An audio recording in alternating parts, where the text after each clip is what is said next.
Hello everyone, last দুটো blog দেখার জন্য আপনাদের অনেক অনেক ধন্যবাদ। আজকের এই ব্লগে আমরা দেখব ক্যানিয়ন ভিউ পয়েন্ট, মজিং view point, cleanest river Dawki এবং এশিয়ার cleanest village Mawlynnong. So enjoy the video.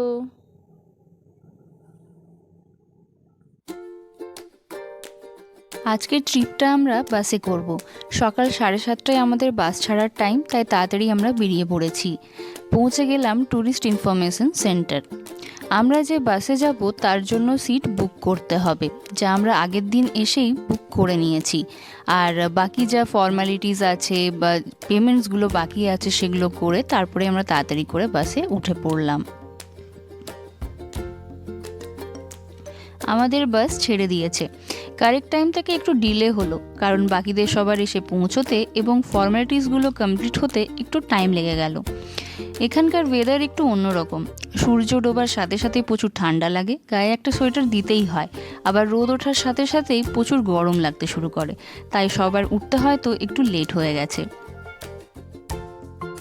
Private car booking এবং গভর্নমেন্টাল ট্যুরিজমের মধ্যে হয়তো এটাই ডিফারেন্স যে পার্সোনাল কার বুক করে আপনি নিজের খুশি মতো ঘুরতে পারবেন, বেশিক্ষণ ওয়েট করতে হয় না। যেরকম লাস্ট ডে আমরা অলমোস্ট অনেক কিছুই কভার করেছি, দেখা যাক আজকে কতটা কি হয়। বাট এটা বলতেই হয় যে ট্যুরিজম বাস প্রাইভেট বুকিংয়ের থেকে অনেকটাই চিপ। আমাদের জার্নি শুরু হয়ে গেছে। পুলিশ বাজার থেকে আমাদের বাস অনেকক্ষণ ছেড়ে দিয়েছে। আমাদের লাস্ট স্টপ ডকি। যদি ট্রাফিক কম থাকে তাহলে পৌঁছতে সময় লাগবে ওই 2.5 ঘন্টার মতো। সো সিটে বসে বাইরের ভিউ এনজয় করতে লাগলাম। আর আমাদের যিনি বাস গাইড ছিলেন উনি মাঝে মধ্যে আশেপাশের লোকেশনগুলো নিয়ে ইনফরমেশন দিচ্ছিলেন।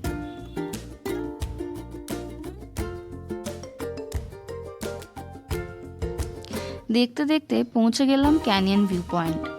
এখানে দাঁড়িয়ে এখানকার ভিউ এনজয় করা যায়, ছবি তোলা যায়, বাট আমরা সবাই ডিসাইড করলাম যে বাসে বসেই আমরা ভিউটা এনজয় করব।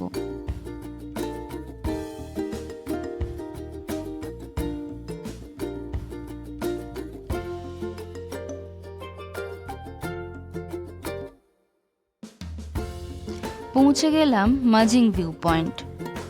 বেশ সুন্দর এই জায়গাটি থেকে সমস্ত ভ্যালির একটা ভালো ভিউ পাওয়া যায়।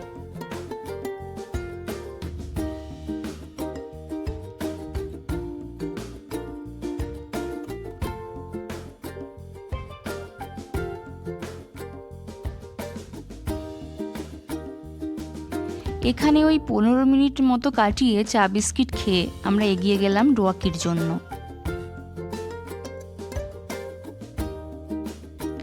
এখানে যে জিনিসটা আমাকে বেশি ফ্যাসিনেট করেছে সেটা হলো এখানকার মানুষ, তাদের খাবার এবং স্পেশালি এদের ড্রেস।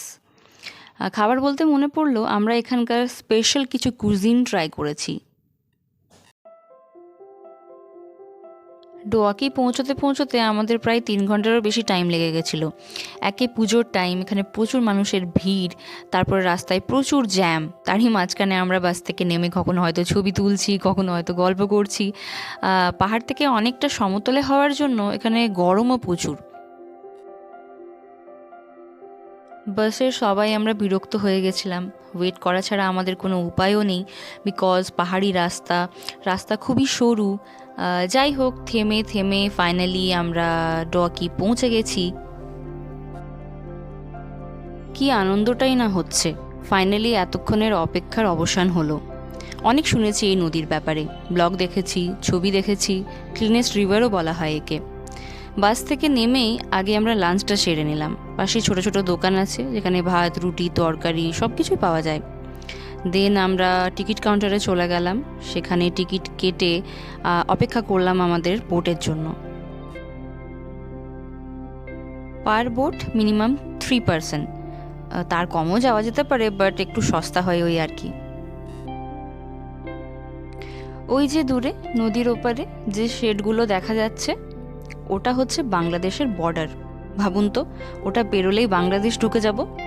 এটা একদমই সম্ভব না, কারণ এখানে বিএসএফরা সবসময় গার্ড দিচ্ছে। সো আমাদের টিকিট কাটা হয়ে গেছে। আমি, সৌরভ এবং আমাদেরই বাসের একজন প্যাসেঞ্জার যার নাম নাফিজা, ওর সাথে বাসেই আমাদের আলাপ হলো। আমরা তিনজনে নৌকাটা শেয়ার করে নিলাম। জলটা অনেকটাই পরিষ্কার বোঝা যাচ্ছে, বাট ডিসেম্বর টু মার্চ মাস এই সময় রিভারটা ক্রিস্টাল ক্লিয়ার থাকে।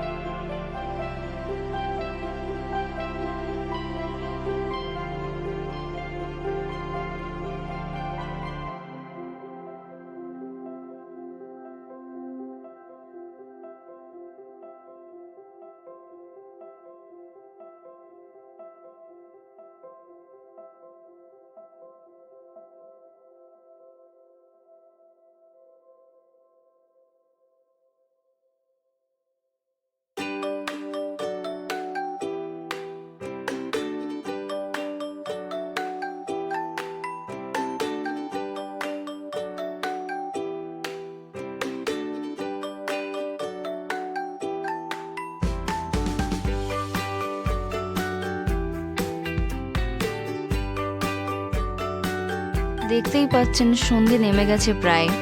জানি না আমরা আমাদের ফাইনাল পয়েন্টে পৌঁছাতে পারবো কি না। জায়গাটা আমাদের সবারই প্রায় খুবই ভালো লেগেছে। ডকি, খুব নাম শুনেছিলাম এই জায়গাটার। আশা করি আবার হয়তো কোনো দিন এখানে আসবো। আমরা পৌঁছে গেছি এশিয়াস ক্লিনেস্ট ভিলেজ মাওলাইনো। প্রায় রাত হয়ে গেছে অ্যাজ ইউজুয়াল। রাস্তায় প্রচুর জ্যাম ছিল। অন্ধকারে ভালো করে জায়গাটা ঘুরে দেখতে পারবো না হয়তো।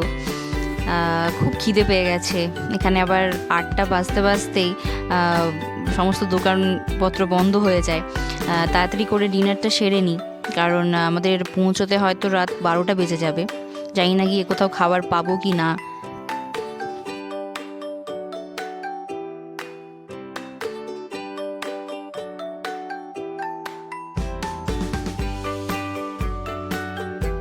সামনেই একটা রেস্টুরেন্ট আছে, সেখানে আমরা ঢুকলাম। এখানে খাবারের দামটা একটু বেশি, আবার কোয়ালিটিও খুব একটা ভালো না, কোয়ান্টিটি অনেকটাই কম। যাই হোক, কিছু করার নেই, খুব খিদে পেয়েছে, কিছু তো খেতে হবে। ভাত ডাল রুটি যাই পাওয়া যায় না কেন।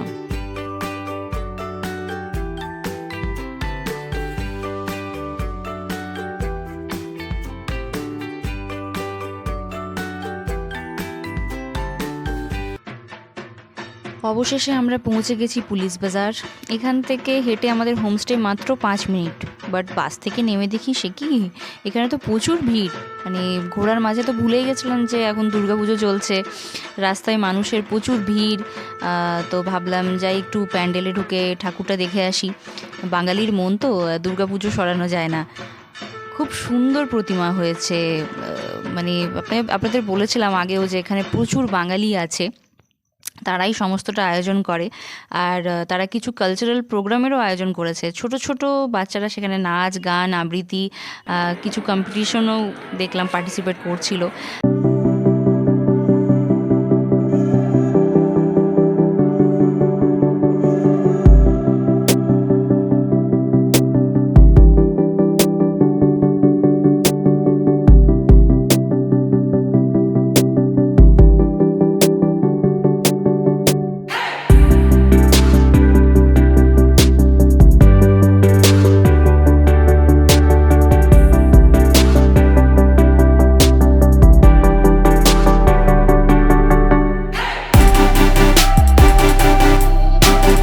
থাকলাম না, ফিরে গেলাম আমাদের হোমস্টের দিকে।